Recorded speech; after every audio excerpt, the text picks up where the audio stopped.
SnowTrax is sponsored by Ski-Doo Snowmobiles,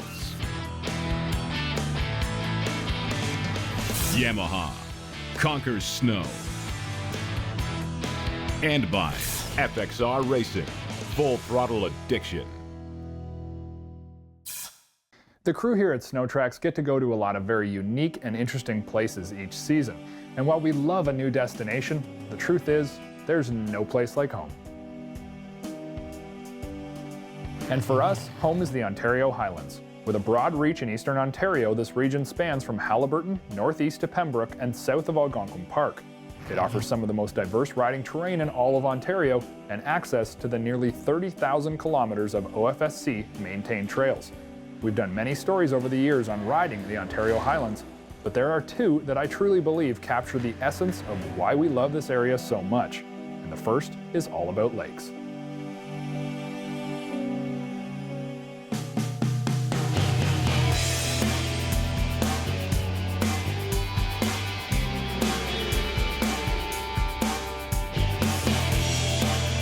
Ontario really is a unique place geographically. The amount of lakes we have and how tightly packed together they are make this the ultimate playground for lake running.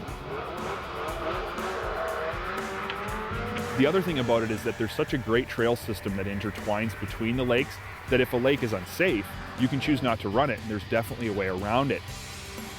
On top of that, a lot of the trails between lakes are groomed in many cases, so you can run a smooth lake that's 100 feet wide and 100 miles an hour, hit a perfectly groomed trail, run that to the next superhighway lake, and do that all day long. So there's no better place in North America, in my opinion, than Ontario if you want to run big lakes, run them fast, run them safe, and just have a blast out in the open.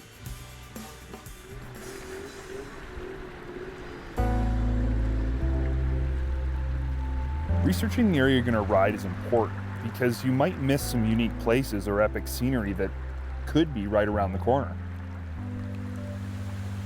Getting to these places, getting off your sleds, and taking the time to enjoy them is a huge part of the adventure of lake running. In our area in Ontario, there are so many unique places and amazing sights, it would be a shame to just blast right by. That cottage, I think, is actually still on one of the lakes here. Are you sure? Yeah, I think so, seriously. I think it's over at the S-Bend in the Narrows where we drove by there. Oh, that's pretty sweet. So I guess if they rebuilt it in 48... Oh, check out the original photo. Yeah, that's 1920. 1920. Do you think that leaked a little bit through those cracks? The terrain available in Ontario can be so diverse. You can run lakes in the middle of nowhere where you won't see a single person, no houses, no cottages. It's just you and the wilderness. Or you can run lakes where the shorelines are littered with cottages and there's everything you need available. Gas stations, restaurants, lodges, pretty much anything at all.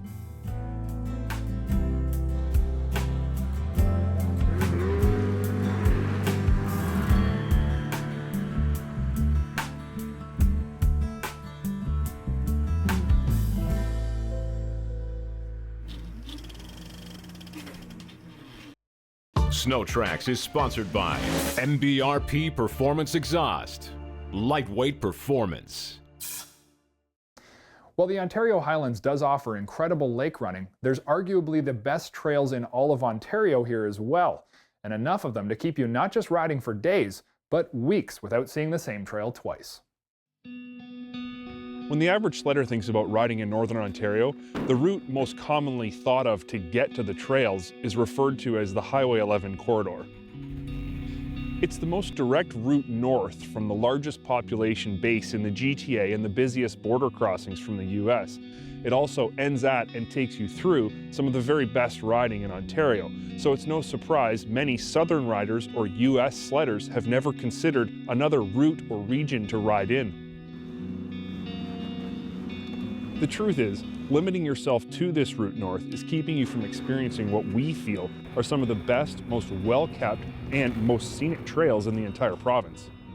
No one can guarantee snow, but if you had to place your bets on where snow's likely going to be, Ontario Highlands would be a pretty safe one. They have historically got higher than average snowfalls and some of the biggest snowfalls in the province for the past 10 years. Ontario's Highland stretches from midway through Algonquin Park at the top, as far west as Huntsville, and as far south as Minden and Kinmount, and all the way east to the Ottawa Valley. The trails here are wide, they're fast, and they're impeccably kept.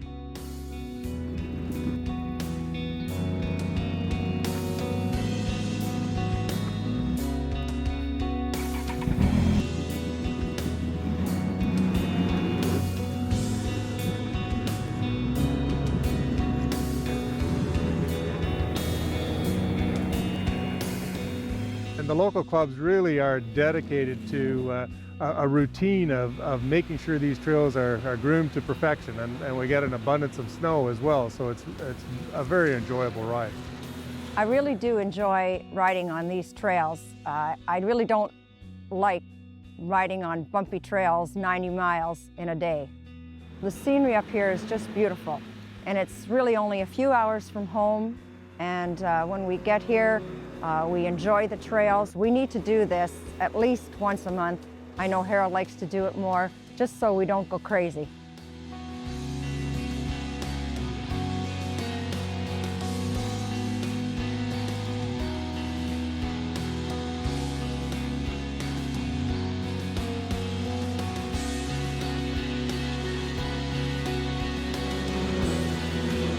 Through this trip, I've been so impressed by how these trails are maintained by the local clubs. We may have been riding midweek, but we were literally the first sleds on fresh groomed trails pretty much all the way into Spectacle Lake Lodge.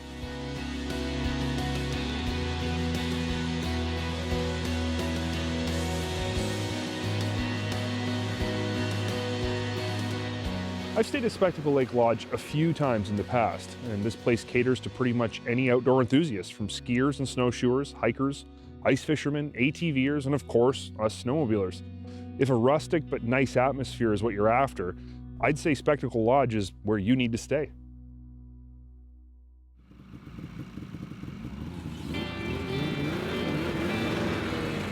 Since Spectacle Lake Lodge is right on the trail, we got an early start in the morning.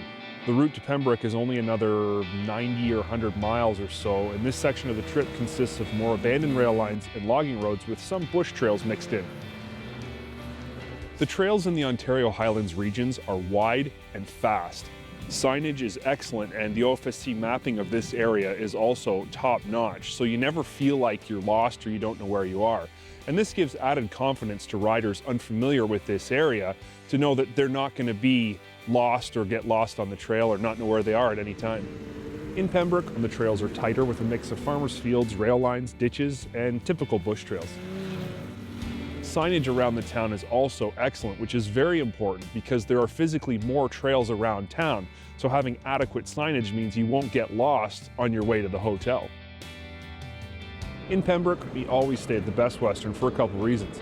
It's clean, it's got a big, well-lit parking lot, and most importantly, it's directly off the trail and has a gas station right across the road.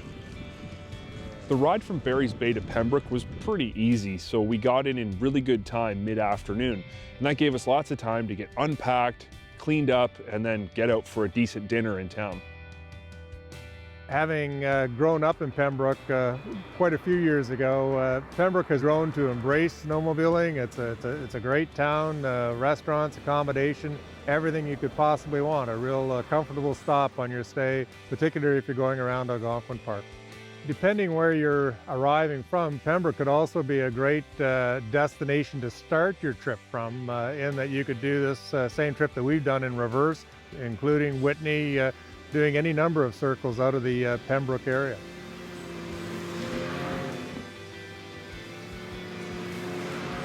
The Ontario Highlands truly offers diversity when it comes to riding terrain, scenery, and levels of accommodation, making it the perfect choice for your bucket list of must-ride destinations.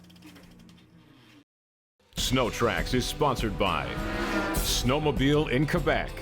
Experience a ride you'll never forget. So I'm sitting here thinking to myself, what Yamaha sled am I going to pick for this week's test ride? Obvious choice, a new Viper. But then this voice in the back of my head says to me, Yamaha sent us a brand new Apex. What is an Apex? Is it a sled lost in translation, or does this manly brute of a machine represent a muscle car style throwback of days of old, with modern amenities and refinements? Does the raw aggression of a 4-cylinder 4-stroke torque monster sitting under the hood, waiting to spin the track like a fresh drag slick on the rear of a 60s Stang fit the bill? Well, let's find out. When you stand back and look at the Apex, it's clear this snowmobile is of a different design generation. But it's absolutely undeniable that this snowmobile has a bad-to-the-bone reputation for performance and an incredible history of rock-solid reliability. And you can't argue it's fully equipped. Power steering, a massive 998cc 4-cylinder 4-stroke 150 horsepower engine, X-up exhaust valve, single-shot float rear suspension, 128-inch track length, a big tall windshield, as well as dual Yamaha performance dampers.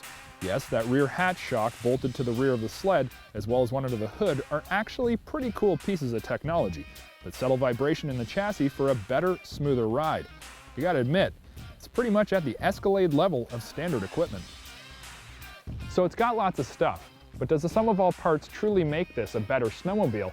Or does this 4-stroker just represent a heavy conventional platform with an extra half foot of seat foam? One thing I've learned and learned well is to come up with my own opinion, and so that's precisely what I've done. Initially, the Apex is actually quite comfortable from behind the bars. It's warm, both on the body and the hands, it delivers really nice sight lines of the trail, and while I may prefer a reduction of 20 to 30 pounds without the power steering, I actually like the easy steering and minimal effort required to move this cruiser through the twisties. Many folks that I've talked to tell me that you can't ride an Apex fast and it's just a heavy old 4-stroker, but I'm here to tell you, they're wrong. Well, mostly. It doesn't take too much aggression to show that the Apex indeed is a heavy sled, but it never claimed to be light. Heck, it's got power steering and a 4-cylinder engine. But to say you can't push it hard, well, that's just a misconception. And actually, I kind of enjoy the way this sled handles. It's much more conventional, yes, but there's something about the flat planted feel of a heavier, lower sled that appeals to me when shredding the S-bends.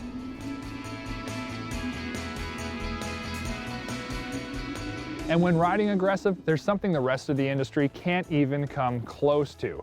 It's a 4-cylinder, 4-stroke motor. This thing is throaty, and yes, it's aggressive. While we all love the 1049cc Yamaha engine found in the new Viper and the 7000 series Arctic Cats, I think the reason we all claim it to be the best 4-stroker is because this 4-cylinder wouldn't fit. The spool up and smooth but still powerful delivery is impressive.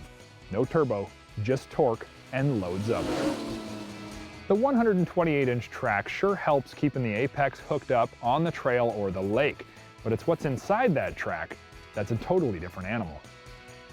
The rear skid is called a single shot due to its use of a single Fox Float 3 VX shock doing the work of both the shock and the spring. It allows the rear skid to be 10 pounds lighter over the previous version. What do I think of it? Well, truth be told, I think the old Pro Action tunnel adjust rear skid Yamaha used for years delivered a superior ride, and the tunnel tunable dial was super cool, but more importantly, exceptionally functional, allowing easy changes to the massive Öhlins single stage coilover. The Fox Float 3s on the front end deliver great showroom appeal and an acceptable ride out on the trails, but yet again I think there's a better answer from Yamaha's past. The Soki black anodized piggyback clicker shocks worked so good on the 2008 Apex. I understand that these non-adjustable shocks are lighter, but honestly, we already know that this ain't about weight. Give me some adjustability. With that said, the ride is good up front. When I pushed the sled to its limits, I missed compression adjustability, but otherwise, I think it's a nice rebuildable shock for the consumer that does ride pretty well. To ride this sled fast and aggressively, you have to be prepared to ride it differently than all the other horses in the stable. But after a full day out on the trails, I realized what a lost art it is to ride a more conventionally designed sled fast. Because of its very wide weight distribution and much girthier weight at that, you need to throw your body into the inside of the corner and reach your leg outside the bodywork. Sure, for all of us newfangled lightweight 2-stroke riders, we don't have to do a lot of shifting of weight because it's centralized and light. But I remember this feeling of shifting to the inside of every corner to keep the ski planted, backing the sled into a corner with lots of throttle, and then lighting the fuse on exit. And let me tell you, this 4-cylinder Apex will haul the mail and its extra weight with no complaints from the power plant or me. She fast.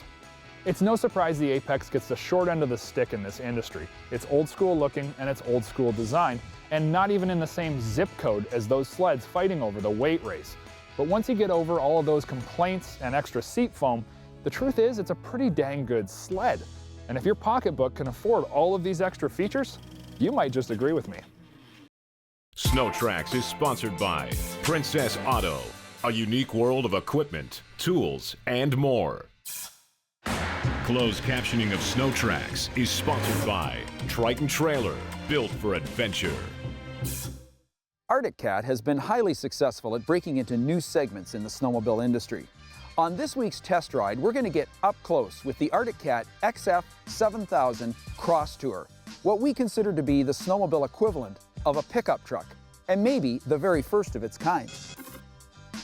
There's little doubt Arctic Cat's partnership with Yamaha has allowed the company to produce some exceptionally popular and strong-performing four-stroke models. Truth is, whatever model Arctic Cat inserts Yamaha's 1049cc triple four-stroke into seems to turn to gold. This time, Arctic Cat is breaking into a new marketplace with a familiar chassis. Yes, the CrossTour is an adventure touring model with a significant twist. So what's the twist? Take a walk with me. This king-size chassis and 146-inch track are wrapped around a full-on slide-action skid. This is by far and away the longest platform in the adventure touring business. This extra length adds increased versatility to the segment. If this platform looks familiar, it should. This is essentially the rolling chassis used in the extremely popular Pantera 7000 two-up touring sled. The difference is the removal of the sumptuous Pantera purpose-built two-for seat, which, by the way, looks more like a sofa than a saddle. The CrossTour uses a more conventional solo seat from the Crosstrek models. The space freed up from the touring saddle's removal provides what can only be described as the snowmo equivalent of a flatbed pickup truck. Make no mistake about it, you can haul stuff on this sled. Lots of stuff. The storage trunk and the space above it can haul enough cargo to sustain the most ardent survivalist for an entire season after the outbreak of nuclear war. Well, maybe something a little less dramatic. Doesn't matter. The potential to transport stuff here is heroic. Here's one more. The CrossTour features the Pantera's built-in under-seat auxiliary 3.4-gallon fuel tank. This means you can not only carry a lot of stuff, you can carry it a long way. We've been able to cart 200 miles using the identical setup on a Pantera. Fuel range is as big an issue as fuel mileage, and the 7000 CrossTour excels at both. Let's make this perfectly clear. The CrossTour and the Pantera are the very best riding snowmobiles Arctic Cat produces. The combination of a 146-inch track and a slide-action skid nets an unprecedented ability to rail trail moguls. And we do mean rail. The CrossTour handles jigglers and square edgers with nary a hint of hood or seat shake. Even more amazing is the confidence-building on-center feel the chassis exudes in gnarly bumps. There is no perceptible bucking or kicking, none. Speeds through bumps can approach full-on ditch banger levels with the pilot seated, comfortable, and unaware of the mayhem below. We know what you're thinking, and I'm here to put your mind at ease. You're wondering if this longish sled is very much fun in the twisties. You, like us, are concerned about understeer or push. Clearly, a sled with this much track edge is going to require an increase in real estate to change directions. However, we're here to tell you after just a few miles on this sled, we've never doubted the CrossTour's initial turn-in and ability to maintain bite through the center of turns. Our only caveat comes from Arctic Cat's somewhat numb, dual skag carbides. If you think the front end displays too much understeer, and sometimes it does, we recommend you install a set of Woody's 6-inch single-rod carbides. Once installed, you will experience powerful, positive turn-in with nary a hint of understeer.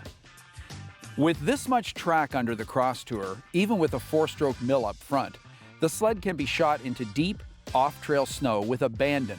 To say the CrossTour floats would be an understatement. The 7000 CrossTour, by virtue of its 146-inch sneaker, is the most capable off-trail 4-stroke in the adventure touring segment. We won't claim you can't feel the extra weight of the engine. However, the weight is less intrusive than with a 7000 Crosstrek 137. CrossTour amenities are abundant. There's a warm windshield, standard rear view mirrors, and heated everything. An accessory quick-on two-up passenger seat is a must-have. And Team Industries' Boss secondary and primary clutches enhance the 1049's imposing grunt. As we move further into the second decade of the new millennium, there will be inevitable advancement of the adventure touring snowmobile genre. At this point in time, Arctic Cat is offering an abundance of options in the segment, including this 146-inch four-stroke powered variant. The challenge for buyers shopping at an Arctic Cat store is to fully understand the nuances of the variant CrossTrax and CrossTour models. It's pretty clear to us, Arctic Cat is committed to leading this segment. SnowTrax has been sponsored by Polaris Terrain Domination, Arctic Cat, share our passion, and by Ontario Highlands, come wander.